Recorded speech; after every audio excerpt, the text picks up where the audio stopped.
성도님들 안녕하십니까? 오늘은 성탄절이죠. 12월 25일 토요일 성탄절입니다. 우리 예수님이 이 땅에 오신 날, 예수님이 탄생하신 날이죠. 메리 크리스마스! 메리 크리스마스입니다. 자, 오늘 기쁜 성탄 되시기 바랍니다. 그리고 감사가 가득한 그런 복된 성탄절 되시기를 바랍니다. 다 같이 사도신경으로 우리의 신앙을 고백합니다. 나는 전능하신 아버지 하나님, 천지의 창조주를 믿습니다. 나는 그의 유일하신 아들, 우리 주 예수 그리스도를 믿습니다. 그는 성령으로 잉태되어 동정녀 마리아에게서 나시고 본디오 빌라도에게 고난을 받아 십자가에 못 박혀 죽으시고 장사된 지 사흘 만에 죽은 자 가운데서 다시 살아나셨으며 하늘에 오르시어 전능하신 아버지 하나님 우편에 앉아 계시다가 거기로부터 살아있는 자와 죽은 자를 심판하러 오십니다. 나는 성령을 믿으며 거룩한 공교회와 성도의 교제와 죄를 용서받는 것과 몸의 부활과 영생을 믿습니다. 아멘. 오늘 우리가 함께 볼 말씀은 오늘은 성탄절이어서 성탄과 관련된 말씀을 봅니다. 오늘은 구약 1294쪽 미가 5장 2절에서 9절 말씀입니다.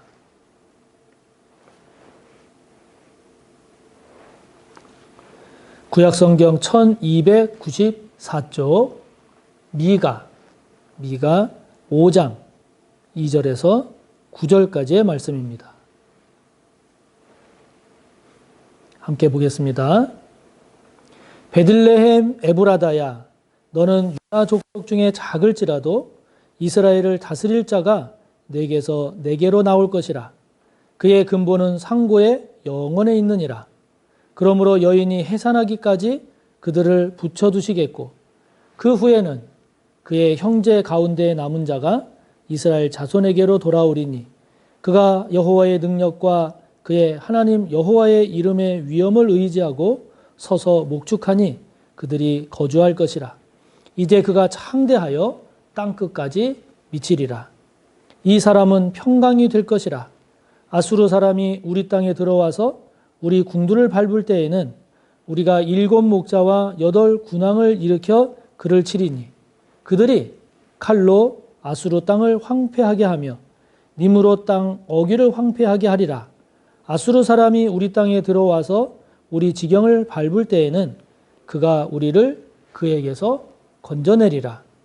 야곱의 남은 자는 많은 백성 가운데 있으리니 그들은 여호와께로부터 내리는 이슬 같고 풀 위에 내리는 단비 같아서 사람을 기다리지 아니하며 인생을 기다리지 아니할 것이며 야곱의 남은 자는 여러 나라 가운데와 많은 백성 가운데 있으리니 그들은 수풀의 짐승들 중에 사자 같고 양떼 중에 젊은 사자 같아서 만일 그가 지나간즉 밟고 찢으리니 능히 구원할 자가 없을 것이라. 내 손이 내 대적들 위에 들려서 내 모든 원수를 진멸하기를 바라노라. 아멘. 자, 성탄절인 오늘, 아기 예수님 태어나신 오늘,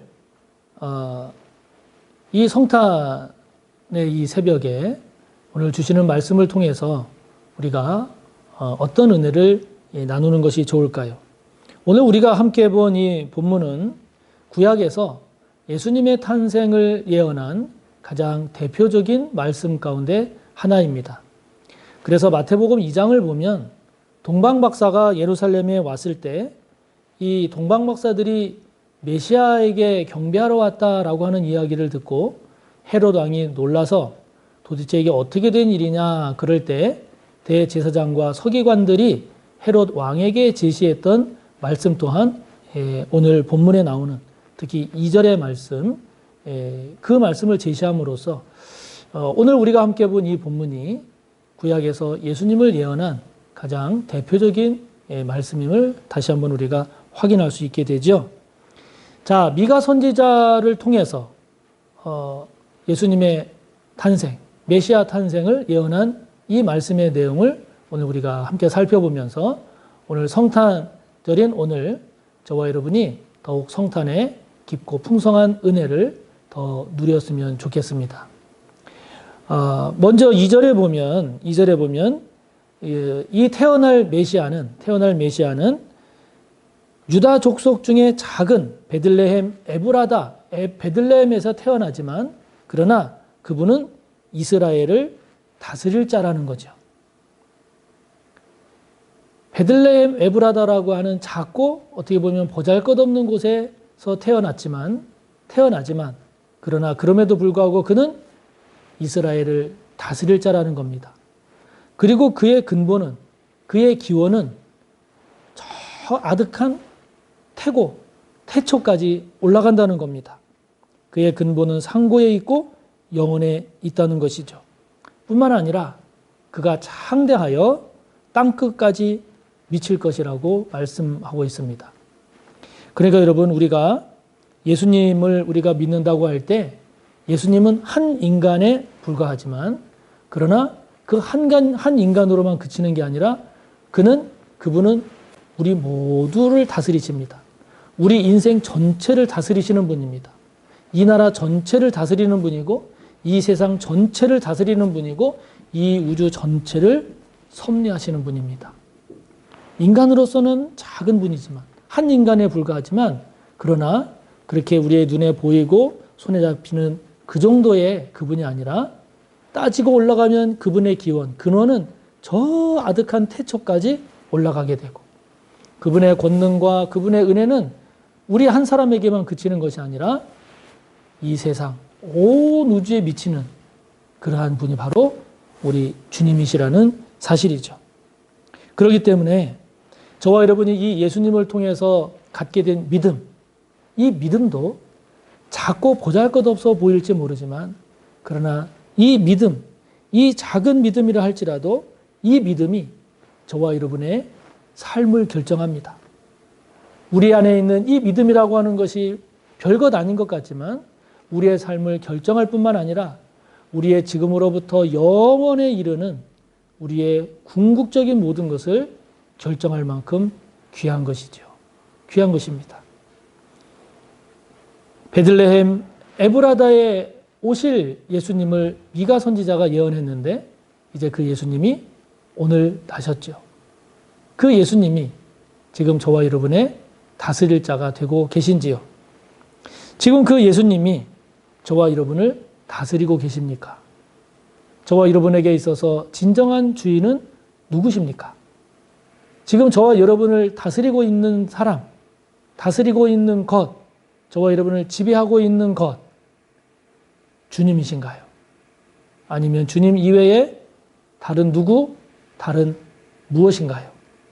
오늘 성탄절을 맞이해서 다시 한번 저와 여러분의 인생과 삶, 우리의 모든 것을 다스리시는 이가 주님이 되시기를, 주님이기를 축복합니다. 그런데 5절을 보면 그 나실 메시아, 즉 우리 주님에 대해서 이렇게 이야기합니다. 이 사람은 평강이 될 것이라. 평강의 주님이 되실 것임을 이야기하죠. 우리 주님을 나타낼 수 있는 여러 가지 속성, 여러 가지 모습들이 많은데 오늘 본문에서 특별히 강조하는 것은 무엇인가 하니 평강의 주님이라는 겁니다. 샬롬, 평강의 주님이라는 거죠. 이 평강이라고 하는 것은, 샬롬이라고 하는 것은 단순히 분쟁이 없는 조용한 상태를 의미하지 않습니다. 그것을 훨씬 뛰어넘는 것입니다.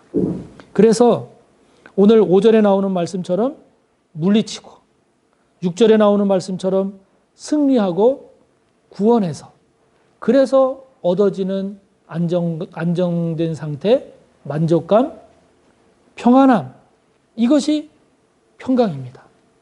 그렇기 때문에 그냥 단순히 아무런 문제도 없고 파도도 안 치고 그러한 것이 평강이 아니라 그거는 가장 1차적인 의미고 진정한 평강은 이와 같이 파도가 치는 그런 경랑 속에서도 마음의 안정감을 찾고 그리고 대적을 물리치고 승리해서 구원받은 그 후에 느끼는 그러한 안정감, 편안함, 그런 행복감, 그것이 바로 우리 주님의 평강이라는 것이죠.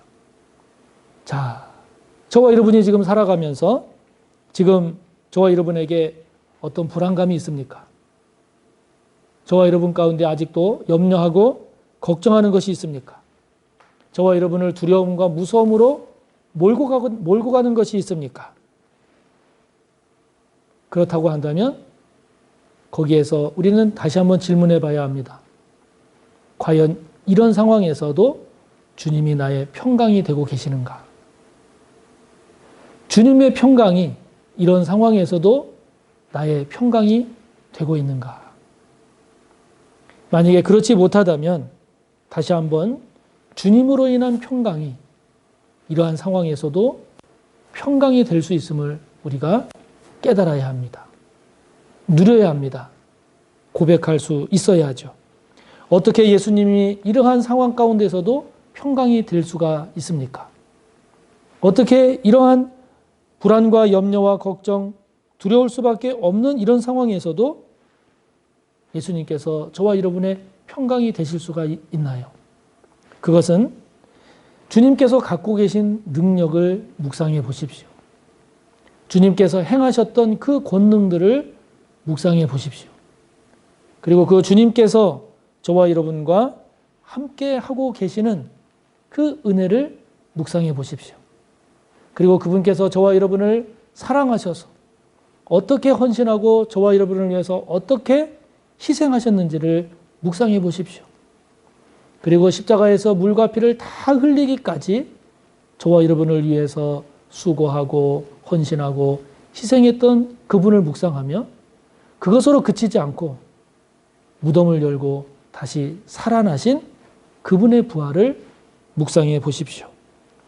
그분께서 저와 여러분을 도우시고 저와 여러분을 인도하고 계심을 묵상해 보십시오. 그러면 그 주님으로 인한 평강이, 그 주님의 평강이 이러한 모든 어려움, 고난 가운데서도 샬롬이 될 수 있을 겁니다. 이런 평강의 주인공이 저와 여러분 꼭 되시기를 축복합니다. 그러면서 7절을 보면 야곱의 남은 자라는 말씀이 있습니다. 8절에도 야곱의 남은 자라는 말씀이 있습니다. 살아남은 자라는 거죠. 지금 상황은 고난 가운데 있지만, 상황은 고난이지만, 그러나 살아남은 야곱의 자손이 야곱의 남은 자라는 거죠. 그런데 이들을 표현하는 말이 7절을 보면 여호와께로부터 내리는 이슬 같고 풀 위에 내리는 단비 같다 그럽니다. 또한 8절을 보면 수풀의 짐승들 중에 있는 사자 같고 양떼 가운데 있는 젊은 사자 같다 이럽니다. 이것이 야곱의 남은 자라는 것입니다. 야곱의 남은 자, 지금 상황은 고난이지만 또 살아남은 그렇게 많지 않아 보이는 그런 사람들로 보이지만 그러나 그들이 여호와께로부터 내리는 이슬 같고 풀 위에 내리는 단비 같고 젊은 사자 같다는 거죠. 자, 여러분 이게 무엇을 의미할까요? 아침 이슬 같고 풀 위에 내리는 단비 같다라고 하는 것은 얼마 아닌 것 같은데 둘러보면 사방천지에 많다는 것이죠. 사자 같다는 게 뭘까요? 언뜻 보면 연약하고 힘없는 자 같지만 그러나 그 누구도 대적할 수 없고 그 누구도 이길 수 있는 권능 있는 백성이 바로 하나님의 백성이라는 거죠. 하나님의 백성이라는 겁니다. 이것이 스스로의 힘이나 스스로의 지혜가 아닌 하나님의 은혜로 이루어짐을 말씀하고 있습니다. 이게 우리 그리스도인의 비밀이죠. 하나님의 백성의 비밀입니다. 자, 그렇다면 저와 여러분은 하나님의 은혜를 머금고 내리는 이러한 아침 이슬입니까? 아니면 바람에 날아가는 겨입니까? 저와 여러분은 짐승 가운데 있는 젊은 사자입니까? 아니면 사자를 보고 도망가는 존재입니까? 저와 여러분의 지금 믿음의 실 상황은 어떤가요? 야곱의 남은 자로서 하나님으로부터 내려지는 이러한 아침 이슬 같은 저와 여러분, 풀 위에 내리는 단비와 같은 저와 여러분, 양떼 가운데 있는 젊은 사자와 같은 그런 저와 여러분이 바로 하나님의 백성의 모습임을, 이 땅에 메시아로 오신 예수 그리스도 그 구원자를 우리의 구주로 모시고 사는 복된 사람의 실체임을 저와 여러분 묵상하면서 성탄절인 오늘 하루 기쁨과 감사함으로 또 남은 인생의 시간도 그 주님과 함께 승리하는 저와 여러분 꼭 되시기를 간절히 바랍니다. 하늘에 계신 우리 아버지, 아버지의 이름을 거룩하게 하시며 아버지의 나라가 오게 하시며 아버지의 뜻이 하늘에서와 같이 땅에서도 이루어지게 하소서. 오늘 우리에게 일용할 양식을 주시고 우리가 우리에게 잘못한 사람을 용서하여 준 것 같이 우리 죄를 용서하여 주시고 우리를 시험에 빠지지 않게 하시고 악에서 구하소서. 나라와 권능과 영광이 영원히 아버지의 것입니다. 아멘.